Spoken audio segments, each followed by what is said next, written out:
કરવાથી વ્યક્તિને શું લાભ થાય છે મિત્રો? આજનો માણસ સુખ શાંતિ પાછળ ભાગતો રહે છે.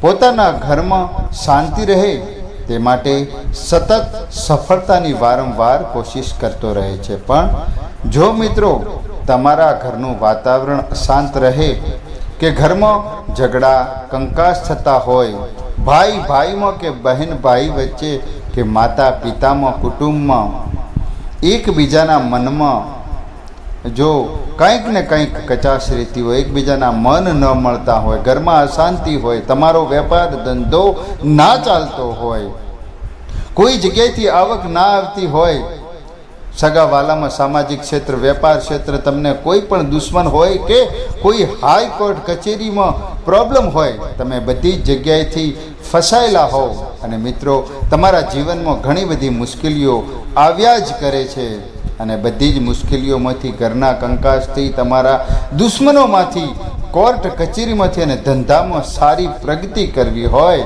અને તમારા બાળકોને સારા ઠેકાણે લગ્ન થાય, અશાંત અથવા તમારે સંતાન પ્રાપ્તિ થાય, તમારા ઘરમાં બધું સુખ શાંતિ અને સમૃદ્ધિ ભરાઈ જાય, એવો આપણે આ વિડીયો તમને આ વિડીયો પ્રાપ્ત મેળવી માહિતી મુજબ મળશે તમને. મિત્રો આ વિડીયો તમને બધી જ પ્રકારની આ માહિતી આપવાનો છે. આજે તમને પાણિયારે દીવો કરવાથી શું લાભ થાય છે અને દીવો કોનો કરવો જોઈએ, ક્યારે કરવો જોઈએ, કેવો તે વિષયની તમામ માહિતી અમે આપવાનો પ્રયત્ન કરીશું. તો તમે વાર્તાને આગળ સાંભળતા પહેલાં જો તમે અમારા આ ચેનલ પર નવા હો તો આ ચેનલને સબસ્ક્રાઈબ જરૂરથી કરી લેજો અને વિડીયોને લાઈક કરવાનું ભૂલતા નહીં અને કોમેન્ટ બોક્સમાં પિતૃદેવો નમઃ જરૂરથી લખજો, જેથી કરી અને આપના પરિવારમાં પિતૃ કૃપાની દૃષ્ટિ બને. અને મિત્રો આપણે જણાવીએ કે પારણે દીવો કરવાથી શું લાભ થાય છે અને પારણે ક્યારે કે શેનો અને કેવી રીતે દીવો કરવો જોઈએ. મિત્રો આજના વિડીયોના માધ્યમથી આપને જણાવવા જઈ રહ્યા છે કે પારણીએ દીવો કરવાનો લાભ, પાણિયારે દીવો કરવાનો લાભ બેસે તો મિત્રો એ લાભ આ વિડીયોમાં અંત સુધી નિહાળજો, તમને જરૂર લાભ થશે. કારણ કે મિત્રો અધૂરું જ્ઞાન વ્યર્થ છે. કહેવાય છે કે અધૂરું જ્ઞાન પાપ સમાન છે, માટે ક્યારે પણ અધૂરું જ્ઞાન ન સાંભળવું જોઈએ. તો મિત્રો પાણિયારે દીવો તમારા પૂજનનો કરવો અને સૌ પ્રથમ માટીનું કુંડૈયું લેવું. મિત્રો આપને જણાવી દઈએ કે કોઈ પણ દેવી દેવતા કે પૂર્વજનો દીવો તમે કરો છો તો તે દીવો માટીના કુંડિયામાં જ કરવો. મિત્રો માટીના કુંડિયામાં આ દીવો કરવો શુભ માનવામાં આવે છે. અને જો મિત્રો માટીનું કુંડિયું ના હોય તો તમે ત્રાંબાના કે પિત્તળના કુંડિયામાં પણ દીવો પ્રગટાવી શકો છો. મિત્રો જ્યાં તમારા ઘરના પાણિયારું હોય ત્યાં પીવાનું માટલું તમે રાખતા હોવ તે પાણિયારાને પણ તમે સ્વચ્છમાં રાખો. અને મિત્રો માટીના કુંડિયામાં તેલ લેવું. મિત્રો પૂર્વજોને જો દીવો કરવામાં આવે તે તેલના દીવો જ કરવાનો, તેલનો દીવો કરજો. મિત્રો માનવામાં આવે છે મિત્રો કોઈ હવન હોય કે કોઈ મહાયજ્ઞ હોય, કોઈ પણ હોય એમાં તલનો જ ઉપયોગ કરવામાં આવે છે. એટલા માટે મિત્રો તલના તેલનો દીવો શુભ માનવામાં આવે છે. અને મિત્રો જો તલનું તેલ ના મળે તો તમે કોઈ પણ તેલનો ઉપયોગ કરી શકો છો. સરસોનું તેલ કે સિંગ તેલ લો, પણ તમે તલનું લઈ શકો તો એ વધારે સારું. પરંતુ અન્ય કોઈ પણ તેલ લઈ શકો છો, તેમાં તમે 2 દાણા સફેદ તલ પણ નાખી દેવા. મિત્રો પછી પૂર્વજોને પાણિયારે દીવો કરવો. પણ હા મિત્રો, તમે જે પાણિયારે દીવો કરો છો તે દીવાની દિવેટ આડી રાખવી શુભ માનવામાં આવે છે. તમે પાણિયારે જે દીવો કરો છો અને માટીનો કરો છો એમાં આડી દિવેટ કરો ને તો એ શુભ માનવામાં આવે છે. મિત્રો પાણિયારે પૂર્વજોને અને દીવો જો કોઈ ઘરનો મોભી કરે તો એ સર્વશ્રેષ્ઠ માનવામાં આવે છે, પરંતુ કોઈ કારણસર જો દીવા ન કરી શકે ઘરનો મોભી, જો ઘરની કોઈ પણ સંજોગોથી દીવો ન કરી શકે તો ઘરના મોભી તો ઘરની સ્ત્રીઓ પણ કરી શકે છે. પણ પાણિયારે પૂર્વજોને દીવો કરી શકે છે, પરંતુ મિત્રો સ્ત્રીઓએ દીવો કરતી વખતે માથા ઉપર ઢાંકેલું રાખવું જોઈએ. એમને ઓઢણું નાખી દેવું, ડ્રેસ પહેરતા હોય તો ઓઢણી નાખી દેવી. અને વહાલા મિત્રો, આપણા શાસ્ત્રોમાં પણ કહ્યું છે કે જ્યાં સુધી પાણિયારે દીવો પ્રગટાવતો હોય ત્યાં સુધી પાણિયારાનું પાણી ન પીવું જોઈએ.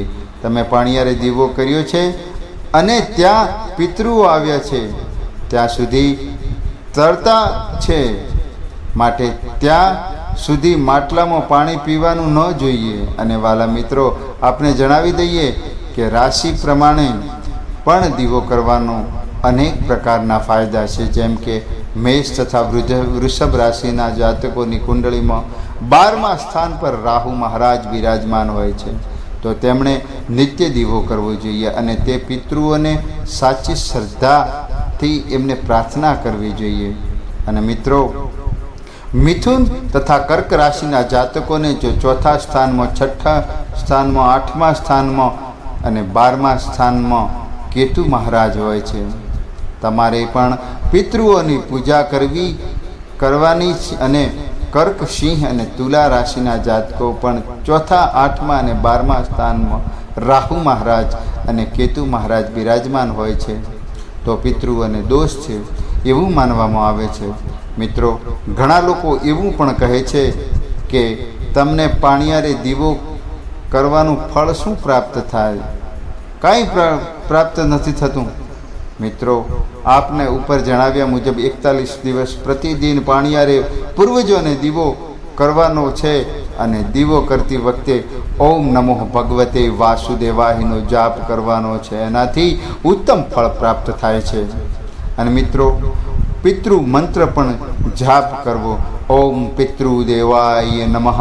આવી રીતે જો તમે પાણિયારે દીવો કરશો તો 12 રાશિના જાતકોને પિતૃ દોષ થશે તો તેમાંથી તેમને મુક્તિ મળી જશે. પાણિયારે દીવો પ્રગટાવ અને પછી મિત્રો તમારે ઘરના પૂજકોનું ધ્યાન ધરી અને સાચા હૃદયથી ભાવથી તમે પાણિયારે દીવો કરો છો તો તમારા પૂર્વજ તમારા ઉપર રાજી થશે. તો મિત્રો સમજી લેવાનું કે આજથી તમારી ચડતી વેળા શરૂ થઈ ગઈ છે. મિત્રો, પાણિયારે દીવો કરવાનો એક જ માત્ર અર્થ એ પણ, જો મિત્રો એવું નથી હોતું કે પાણિયારે દીવો કરવાથી માત્ર આટલું બધું થઈ જાય છે, પણ મિત્રો સાચી શ્રદ્ધા અને ભક્તિ પણ રાખવાની છે. પાણિયારે દીવો કરવાનો એક જ અર્થ આ છે, દુનિયામાં સૌથી મોટામાં મોટા કોઈ પણ દેવ હોય તો એ આપણા પૂર્વજ છે, આપણા મા બાપ. અને જો પૂર્વજ રાજા હોય તો બીજા બધા દેવી દેવતા પણ રાજી થઈ જાય છે. મિત્રો, આપણા ઘરમાં એકતા હોય, ભાઈ ભાઈમાં પ્રેમ હોય, ઘરમાં અણબનાવ ના હોય અને જો બધા હળી મળીને સુખ શાંતિથી રહેતા હોય તો આપણે ગમે તેવી મુશ્કેલીઓ સામે પણ લડી શકીએ. અને મિત્રો, કહેવાય છે કે એક સાવરણી હોય તો ઘરનો કચરો સાફ કરી જાય છે, પરંતુ મિત્રો એક જ સાવરણી જો કદાચ અલગ પડી જાય તો તે ખુદ એક કચરો બની જાય છે. એટલા માટે વહાલા મિત્રો, કુટુંબમાં, ભાઈઓમાં એકતા રાખવી, હળી મળીને રહેવું, એકબીજાના વિચારો શુદ્ધ રાખવા, એકબીજાનું સારું વિચારવું, ક્યારેય કોઈનું ખરાબ તો ઈચ્છાવું જ નહીં, ખરાબ તો ન જ વિચારવું જોઈએ. ને વાણીમાં પણ શુદ્ધ વાણી બોલવાની અને વાણી વર્તનનો વ્યવહાર પણ સારો હોવો જોઈએ. તમારા બાળકોને પણ મિત્રો સારા સંસ્કાર આપવા જોઈએ. વડીલો પ્રત્યે માન, ગુરુ પ્રત્યે આદર બની શકે તો યોગ્ય યથાશક્તિ જરૂરિયાતમંદને કોઈ પણ દાન આપવું જોઈએ, કોઈની મદદ કરવી જોઈએ, ગાયને ઘાસ આપવું જોઈએ, કૂતરાને રોટલી ખવડાવવી જોઈએ, ચકલાને, કબૂતરોને, પક્ષીઓને ચણ નાખવા એટલે કે અનાજ, જેમ કે કોઈ જુવાર, ચોખા, બાજરી તે તમારા પિતૃઓના નામથી આવું દાન પુણ્ય કરો છો તો તમારા કર્મનું ભાથું બંધાય છે મિત્રો, અને તમારી બધી મુશ્કેલીઓનો નાશ થાય છે અને ધીમે ધીમે તમે સફળતાના માર્ગ ઉપર વધો છો અને જે તમારા ઉપર મુશ્કેલીઓ આવી હોય તે પણ મિત્રો ધીમે ધીમે ધીમે એ નાશ થાય છે અને તમે ધીમે ધીમે સફળતાના માર્ગ ઉપર આગળ વધો છો. એવું કરો તેવું ભરો, જેવું કરો તેવું ભરો, જેવું વાવો તેવું લણો. વહાલા મિત્રો, કર્મનું ભાથું તમને જ અને મહાન બનાવશે. મિત્રો, પાણિયારે દીવો કરવો અને તમારા પિતૃ જો રાજી થાય તો મિત્રો સમજી લેજો કે તમારી ચડતી વેળા હવે શરૂ થઈ ગઈ છે. મિત્રો, પિતૃ રાજી થાય એટલે તમારા કુળદેવી રાજી થાય, તમારા ગુરુજનો વડીલોના આશીર્વાદ લેવા. આ બધા સકારાત્મક કર્મ કરવાથી તમારું જીવન મંગળમય થાય, આનંદમય અને સુખમય બની જાય છે. તો વાલા મિત્રો, પાણિયારે દીવો કરવો એ પહેલાં સવારે વહેલા ઉઠી નાહી ધોઈને સ્વચ્છ કપડાં ધારણ કરી લેવા જોઈએ અને પાણિયારે દીવો કરો તે વખતે તમારા અંદર જેવો વહાલા મિત્રો ભાવ હશે એવા જ ભાવથી પિતૃઓ તમારા ઉપર રાજી થાય છે. એટલા માટે તમે સાચા હૃદયથી, સાચી શ્રદ્ધાથી અને સાચી ભાવનાથી હંમેશા પૂજન કરજો અને કુળદેવીની પૂજા કરવી જોઈએ. કોઈ પણ કાર્યમાં સાચી નેકી ટેકી રાખવી, ધર્મ માર્ગમાં રહેવું. મિત્રો, હિન્દુ સનાતન ધર્મમાં આપણે સત્યના માર્ગે રહીએ તો જ પરમ કૃપાળુ પરમાત્મા આપણી ઉપર રાજી રહે છે. એટલા માટે મિત્રો હંમેશા યાદ રાખજો, હંમેશા લોકોને ઉપર દયા, ધર્મ અને ઓઠોય રાખજો તો તમે જીવનમાં તમારા કાર્યોમાં સફળ થઈ શકશો અને તમારા પૂર્વજોના આશીર્વાદ તમે મેળવી શકશો. જીવનમાં આગળ વધવા માટે તમારે સકારાત્મક સોચ રાખવી પડશે, તમારે સકારાત્મક કાર્યો કરવા પડશે, જીવનમાં સફળતા મળશે.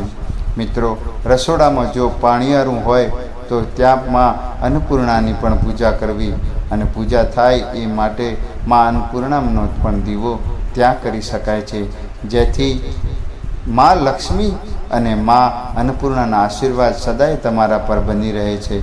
માં લક્ષ્મીની કૃપાથી તમને ક્યારેય કોઈ પૈસાની કમી નહીં આવે અને શાંતિ પણ નહીં રહે અને સંતાન પ્રાપ્તિનું સુખ પણ મળશે.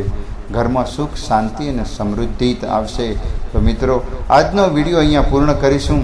જો તમને ગમ્યો હોય તો આ વિડીયોને લાઈક કરી કોમેન્ટ બોક્સમાં